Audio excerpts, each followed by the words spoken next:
Минимально кой берсин, же 4,5 же 5 сомдон. Элдер азыр укук алды да. 3 сомдон алабыз деп карапайым эл барга, биз 3 сомдон жагабыз да.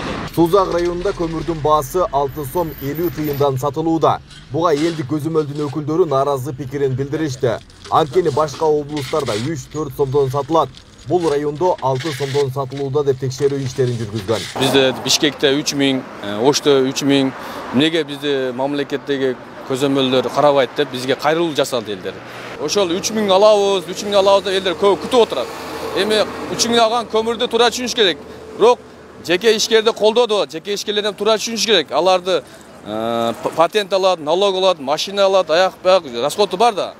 Эсептегенде ошол 7000 өзү туура эмес да. 6,5 миңге кой берип тур, департамент атат, ошол аз ошол менен чогуу жүрөбүз. Бул нереальный цена. Элге сенен арзан кылып средний баа кой берсин. Азыр канчадан сатат? 7 сом, 6 сом 80 тиңде атат. Ушу тополоң болот да. Ошто 3 сомдон, Ошто губернатор өзү жүгүрүп сенен коюп жүрөт деп атат да. Сузак районунун айыл өкмөттөрүндө 3,5 сомдон да көмүр сатылууда. Бирок бул суммадагы көмүр аз камсыз болгон жана көп балалуу жакыр жашаган үй бүлөлөргө гана берилет. Мындай көмүр учурда 370 тонна келип түшүрүлгөн. Кумбел карьеринин көмүрү 3 сом 50 тыйындан, Маркай карьеринин көмүрү 4 сомдон сатылып атат. Ал биздин райондо Атабеков айыл өкмөтүндө, Ырыс айыл өкмөтүндө, Карадария айыл өкмөтүндө, Барп айыл өкмөтүндө, Сузак айыл өкмөтүндө, мына Кыз көл айыл өкмөттөрүндө буга чейин келип 370 тонна көмүр келип түшүп, ошол 3 сом 50 тыйындан Маркайдыгы 4 сомдон сатылып атат. Бул көмүр райондун аймагындагы аз камсыз болгон жана көп балалуу жакыр үй бүлөлөргө коюлган баа сатылып атат. Негизи өзү жеке ишкерлерге көмүр алып сатуу боюнча өкмөттүн токтомунда биздин Сузак районуна коюлган баа 6 сом 80 тыйындан ашпасын деген баа коюлган.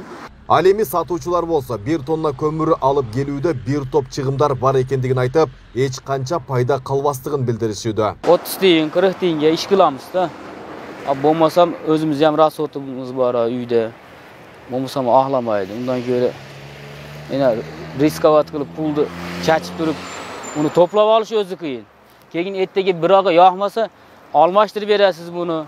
Сузак районунун тургуну Самиден Хамракулов үй бүлөсү чоң болгондуктан кыш мезгилинде 3 тоннадан ашык көмүр керек дейт.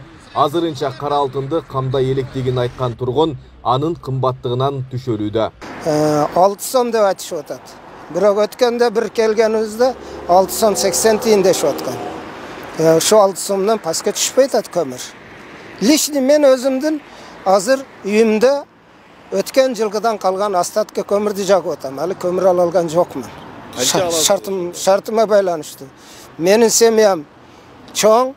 Мындайча айтканда 3 балам менен, 3 келиним менен бир үйдө отурабыз. Бизге камыда 3 тонна көмүр керек болот. 3 тонна. Кыргызстан жылына болжолду 3 миллион тонна көмүр керек дейт. Бүгүнкү күндө өлкө боюнча 71 көмүр казуучу ишкана бар. Республикадагы көмүр кендеринен тышкары Казакстандан да алып келинет.